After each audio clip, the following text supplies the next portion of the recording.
कहते हैं दूध का जला छाछ को भी फूंक फूंक कर पीता है। उत्तराखंड में बीजेपी की स्थिति कुछ ऐसी ही हो गई है। आप कहेंगे बीजेपी ने तो लोकसभा के 3 चुनाव बैक टू बैक जीत लिए हैं, फिर ऐसी स्थिति कैसे हो सकती है?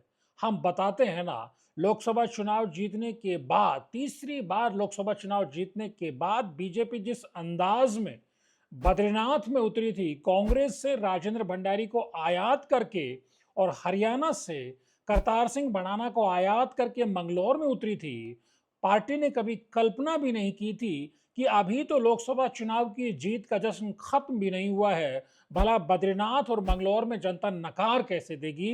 लेकिन जनता ने बीजेपी को दोनों उपचुनाव में बुरी तरह से नकार दिया, जिसके चलते अब केदारनाथ को लेकर बीजेपी फूक फूक कर कदम रख रही है। पूरी सरकार को केदारनाथ में उतारने की तैयारी कर ली है। 5 मंत्रियों की तो मंडल मंडल गांव गांव की ड्यूटी भी लग गई है। दोस्तों नमस्कार, देजुड़ा के खास political show pure politics with Pawan में आपका स्वागत है। क्या आप कोई कल्पना करेगा कि केदारनाथ उपचुनाव के ऐलान से पहले ही चुनाव में जिस तरह से, खासतौर पर बद्रीनाथ और मंगलौर उपचुनाव में जिस तरह से बीजेपी को झटका लगा, उसके बाद किस अंदाज में बीजेपी बेचैन है, वो चिंतित है कि केदारनाथ के उपचुनाव की तारीखों का ऐलान हो उससे पहले ही जीत के लिए पूरी तैयारी कर लेनी चाहिए। हालांकि जीत की तैयारी बीजेपी ने बद्रीनाथ और मंगलौर में भी बहुत पुख्ता की थी अपने तरीके से। बद्रीनाथ में तो कांग्रेस के जीते हुए विधायक को ही तोड़ लिया गया था और राजेंद्र भंडारी मजबूत माने जा रहे थे, महेंद्र भट्ट राज्यसभा चले गए थे, तो बीजेपी को लगा सामने कुछ होने वाला नहीं है। लेकिन जिस अंदाज में कांग्रेस ने बड़े अंतर से बद्रीनाथ में बीजेपी को हराया और मंगलौर में हरियाणा से लाकर के करतार सिंह भड़ाना को झोंका गया, पूरी ताकत बाहुबल लगाया गया, बावजूद इसके वहां बीजेपी हार जाती, काजी निजामुद्दीन जीत जाते हैं। ये बताता है कि किस तरह की हालत बीजेपी की उत्तराखंड में हो चुकी है। अगर प्रधानमंत्री नरेंद्र मोदी के नाम का सहारा नहीं मिलेगा किसी चुनाव में, तो फिर बीजेपी के लिए चुनाव जीतना किसी टेढ़ी खीर से कम नहीं है। अगर ऐसा नहीं होता तो केदारनाथ उपचुनाव में, जिसकी अभी तारीखों का ऐलान होना बाकी है, वहां 5 5 मंत्रियों को जिम्मा दे दिया। अब तो सवाल ये उठ रहा है कि साहब 2 मंत्रियों को क्यों छोड़ दिया? प्रेमचंद अग्रवाल तो बहुत सक्रिय, बहुत एक्टिव हैं, वरिष्ठ मंत्री हैं, उनको भी कहीं केदारनाथ में कोई जगह, कोई गांव, कोई ऐसा खेड़ा ढूंढा जाता, वहां उनकी भी ड्यूटी लगा दी जाती।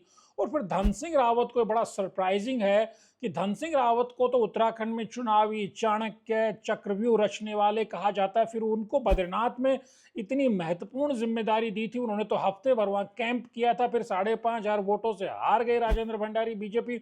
उसके बाद क्या वजह है कि इस बार धन सिंह रावत को केदारनाथ के उपचुनाव से दूर कर दिया गया? सतपाल महाराज की ड्यूटी लगा दी गई है, कैबिनेट मंत्री हैं।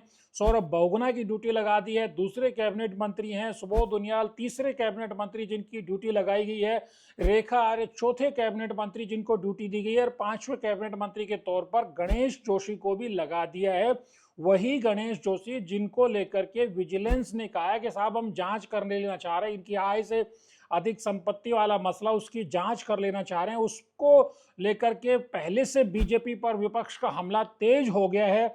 उनको भी केदारनाथ के उपचुनाव में उनकी भी ड्यूटी मंडल स्तर पर लगा दी गई है। 5 कैबिनेट मंत्री हैं, वो 5 मंडल संभालेंगे। बड़ा सवाल ये है, उसके अलावा चाहे फिर भरत चौधरी हो, चाहे आदित्य कोठारी हो, दूसरे चंडी प्रसाद भट्ट हो, दूसरे तमाम नेताओं जो संगठन के कोटे से भी बहुत सारी ड्यूटीज लगाई गई हैं, बहुत सारी लगने वाली हैं।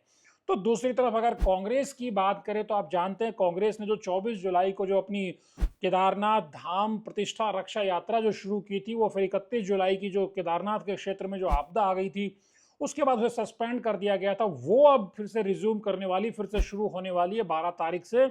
और 13 तारीख को करण माला के नेतृत्व में तमाम कांग्रेस नेता केदारनाथ धाम पहुंच के पूजा पाठ करके, तीर्थ पुरोहितों से मुलाकात करके यात्रा का समापन करेंगे। यानी दूसरी तरफ से यात्रा के बहाने फिर से बीजेपी को घेराबंदी करने के लिए कांग्रेस भी निकलने वाली। लेकिन बड़ा सवाल ये है, ऐसे समय जब हरक सिंह रावत, जिनको एक दावेदार के तौर पर माना जा रहा है, वो रुद्रप्रयाग से 2012 में विधायक बने थे, और ऐसा माना जा रहा है कि हरक सिंह रावत पर भी कांग्रेस दाव खेल सकती है, तब उनको कभी ईडी कभी सीबीआई बुला रही है, पूछताछ कर रही है।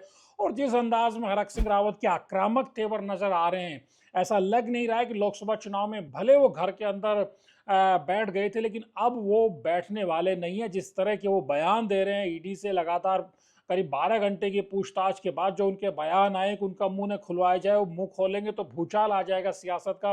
यानी बहुत एग्रेसिवली हरक सिंह रावत नजर आ रहे हैं, क्योंकि वो जानते हैं कि जिस तरह से राहुल गांधी ईडी सीबीआई केंद्रीय एजेंसियों के मुद्दे पर मोदी सरकार की घेराबंदी करते रहे, अगर वो भी ये विक्टिम वाला कार्ड खेलते तो उनकी भी सियासत की गाड़ी चल पड़ सकती है। हालांकि वहां मनोज रावत की भी बहुत मजबूत दावेदारी है, वो वहां से पूर्व विधायक हैं, 22 के चुनाव में वो हार गए थे। लेकिन कुल मिलाकर के अगर देखा जाए तो एक तरफ कांग्रेस के भीतर ये रशाकशी चल रही है कि क्या हरक सिंह रावत को उतार के मैदान में वहां एक तरह से दाव खेला जाए, या फिर मनोज रावत को ही मौका दिया जाए, जैसे काजी निजामुद्दीन को मंगलौर में उतारा गया था। यार बहुत सारे फैक्टर्स पे चर्चा हो रही है कांग्रेस के भीतर, लेकिन बीजेपी में मोटा मोटी अब लग रहा है जैसे चंदी प्रसाद भट्ट की भी ड्यूटी लगा दी गई है। अजेंद्र अजय दायित्वधारी हैं ही पहले से ही बीकेटीसी के। इसके बाद ऐसा माना जा रहा है कि अब दो ही नाम मोटे तौर पर बीजेपी के भीतर चर्चा में हैं, चाहे फिर ऐश्वर्या रावत यानी कि शैला रानी रावत दिवंगत विधायक की बेटी हैं, उनकी दावेदारी है, आशा नोटियाल जिनकी दावेदारी जो महिला मोर्चा की अध्यक्ष है, उनकी दावेदारी को भी बेहद मजबूत माना जा रहा है। तो कुल मिलाकर के प्रत्याशियों के लेवल पे दोनों पार्टियों में पर्दे के पीछे से तैयारियां हो रही हैं, लेकिन बीजेपी ने 5-5 मंत्रियों को उतार करके ये संदेश साफ दे दिया है कि उसे बद्रीनाथ और मंगलौर में जो हार मिली उसके बाद तीसरी हार की घबराहट है, बेचैनी है। वो किसी भी कीमत पर ये चुनाव हारना नहीं चाहेगी। इस रचना ने, इस व्यूह रचना ने, इस रणनीति ने ये भी साफ कर दिया, इसका भी खुलासा कर दिया है कि प्रधानमंत्री नरेंद्र मोदी के नाम का सहारा ऐसे उपचुनाव में होता नहीं है। राज्य सरकार के बूते ही ये चुनाव लड़े जाते हैं।